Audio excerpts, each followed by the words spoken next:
सारा रात को अपने घर में अकेली होती है। तभी डेल उसके गेट पर नॉक करता है और उससे पूछता है कि जो कुकीज तुमने मुझे सर्व की थी वो कौन से ब्रांड की थी, और उसे वो प्लेट वापस देता है जैसे वो कुकीज उसे कुछ ज्यादा ही पसंद आ गई थी। सारा डेल के जाने के बाद अपने फोन में कुछ चीज रिकॉर्ड करती है और रिकॉर्ड करते करते ही सो जाती है। अगले दिन जब नाइट में वो उठती है तो वो एक बेड पर होती है, लेकिन वो तो बेड पर सोई ही नहीं थी क्योंकि वो एक सोफे पर सोई थी। तभी वो देखती है कि उसकी ड्रेस भी चेंज हो गई है। कल रात को जोश घर पर नहीं था, इस वजह से सारा उसको बिना बताए अपनी दोस्त लेसी जो कि एक डॉक्टर होती है और हम देखते हैं कि वो प्रेग्नेंट है, जो अकेले ही अपने पेट डॉग के साथ रहती है। यहाँ जब सारा लेसी को ये बात बताती है तो लेसी उससे कहती है कि तुम अपने एक्सीडेंट को अभी तक नहीं भूल पाई हो जिससे तुम्हारे साथ ऐसा हो रहा है। फिर वो उसे कुछ मेडिसिन देती है और कहती है कि इसे खाने से तुम्हारे साथ ये सब थोड़ा कम होगा, लेकिन इसकी कोई और ही वजह थी। खैर इसके बाद सारा को कल रात वाला टॉप वॉशिंग मशीन के अंदर मिलता है जिस पर खून लगा होता है और अब उसके साथ हर रात ऐसा होने लगता है। साथ ही जोश भी नाइट शिफ्ट कर रहा था जिससे वो घर पर सारा के पास नहीं आ पाता था। यहाँ सारा को पता चलता है कि जब भी वो नींद से जागती है तो उसे एक ही तरह की स्मेल आती है जैसे कि किसी ने वहाँ पर सफाई की हो। दूसरी तरफ जॉस के पास क्लिनिक से एक कॉल आता है जो कि उसके लिए अच्छी खबर नहीं थी, लेकिन इस खबर के बारे में वो सारा को कुछ नहीं बताता और उस रात को वो घर पर ही होता है जिससे कि सारा को काफी रिलैक्स फील होता है। फिर जब सारा अपने फोन की रिकॉर्डिंग सुन रही होती है तो उसे रिकॉर्डिंग में अपने चिल्लाने की आवाज सुनाई देती है और किसी के चलने की भी आवाज आती है जिससे वो डर जाती है। वो जॉस को बुलाती है लेकिन लिविंग रूम में जाने पर उसे जॉस मरा हुआ मिलता है। जब सारा उसके पास जाती है तभी कोई उसका पांव पकड़कर उसे दूसरे रूम की ओर खींच लेता है और हमें सिर्फ उसकी चिल्लाने की आवाज सुनाई देती है और तभी उसे पता चलता है कि वो नींद में थी और वो जॉस के साथ ही सोफे पर सो गई थी। यहाँ जॉस को भी उसकी तरह कुछ फील होता है लेकिन वो इन सब पर इतना ध्यान नहीं देता। वहीं सारा की हालत काफी खराब होती है क्योंकि उसे वो सपना काफी रियलिस्टिक लग रहा था और उसका फोन भी टूटा हुआ था। ऐसे ही हर रात उसे फील होने लगता है और वो ये देखकर हैरान ही हो जाती है कि उसके सर पर जो निशान बहुत दिनों से था वो अब गायब हो जाता है, जिसका जवाब तो लेसी के पास भी नहीं होता।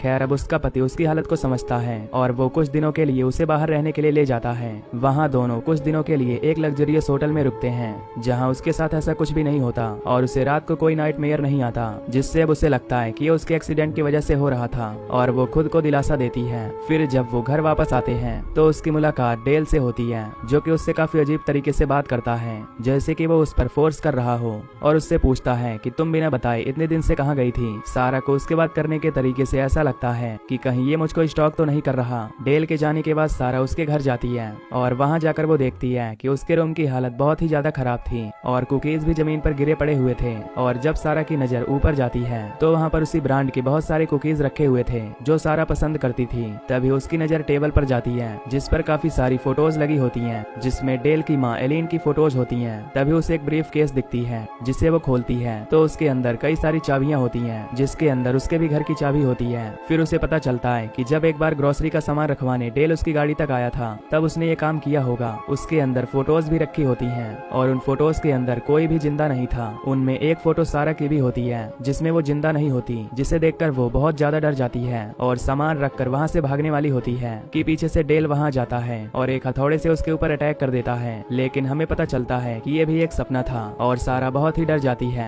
फिर वो लेसी के पास जाती है तभी लेसी उसे बताती है कि तुम ब्लैकआउट से सफर कर रही हो क्योंकि वो अब दिन में भी सपने देखने लग गई थी। सारा कहती है कि मैं तो वॉक के लिए बाहर निकली थी लेकिन मैं घर पर वहाँ कैसे आ गई और ये मेरे हाथों में खून कैसे लगा। तब सारा घर से बाहर आती है तो वहाँ उसे डेल दिखाई देता है। सारा डेल से पूछती है कि क्या मैं रास्ते में बेहोश हो गई थी, क्या तुम्हें पता है। डेल उससे कहता है लेकिन ऐसा तो कुछ नहीं हुआ था, तुम तो पूरे दिन घर से बाहर ही नहीं निकली। डेल उससे कहता है कि मैं पूरे दिन यही था लेकिन तुम घर से बाहर नहीं निकली थी। जब वो दोनों बात कर रहे होते हैं तो लेसी भी वहाँ पहुँच जाती है। यहाँ लेसी डेल को जानती थी क्योंकि डेल पहले उसके घर में भी ग्रोसरी सर्व करता था, लेकिन जब से उसके घर में डॉग्स आई है तब से वो वहाँ नहीं आता। खैर इसके बाद सारा को पता चलता है कि वो प्रेग्नेंट है और ये सुनकर वो बहुत ज्यादा एक्साइटेड होती है। वो ये बात जॉस को भी बताती है लेकिन जॉस ये सुनकर बहुत गुस्सा होता है। जॉस सोचता है कि सारा मेरे साथ चीटिंग कर रही है क्योंकि वो तो कभी बाप बन ही नहीं सकता था। जॉस को लगता है कि सारा किसी और के बच्चे को कैरी कर रही है और वो सारा को समझाने की कोशिश करता है कि वो ऐसा नहीं कर सकता, लेकिन सारा बात करने को तैयार ही नहीं होती।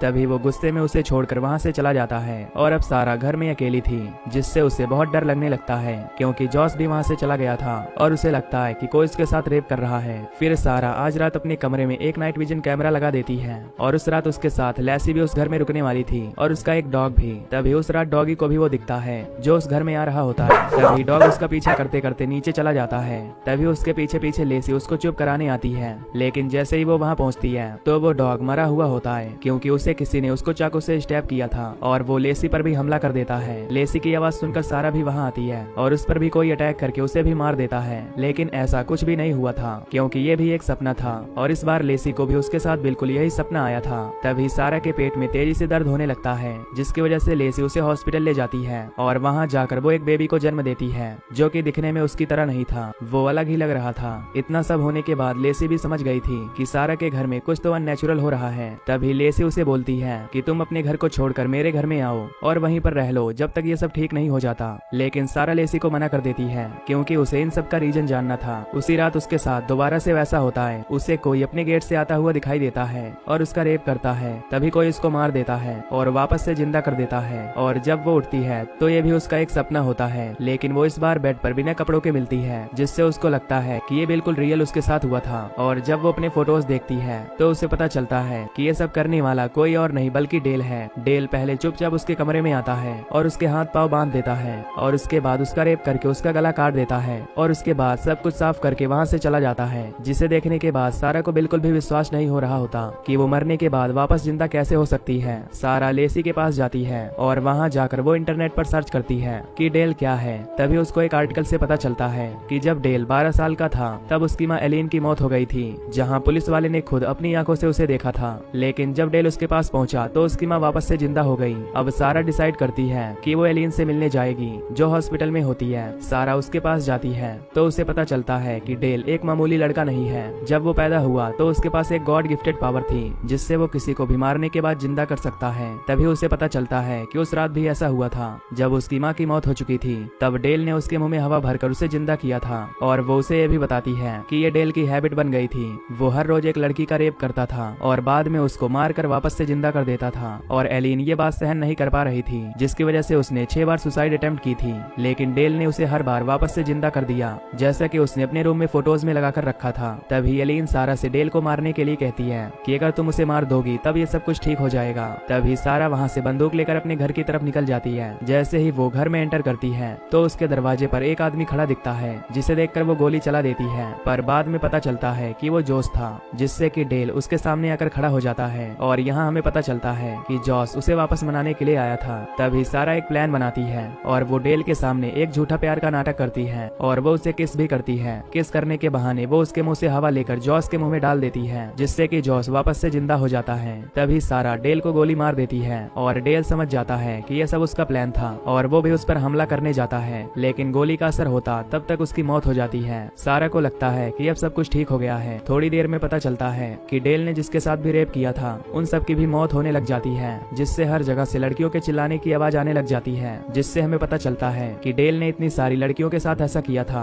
और वहाँ पर हम सारा और जॉस को भी देखते हैं, जो कि मर चुके थे, और दूसरी तरफ एलिन भी मर चुकी थी, और दूसरे सीन में लेसी को भी दिखाया जाता है, जो कि मर चुकी थी। इससे हमें पता चलता है कि डेल ने उसको भी कभी न कभी शिकार बनाया था। उसके बाद हम इस बच्चे को देखते हैं, जो कि लेसी का होता है, और वो बच्चा दिखने में बिल्कुल डेल की तरह होता है, जैसे कि डेल ही उसका बाप हो, और वो वहाँ पर जिंदा अकेला बचता है। और यहीं पर ये मूवी खत्म हो जाती है।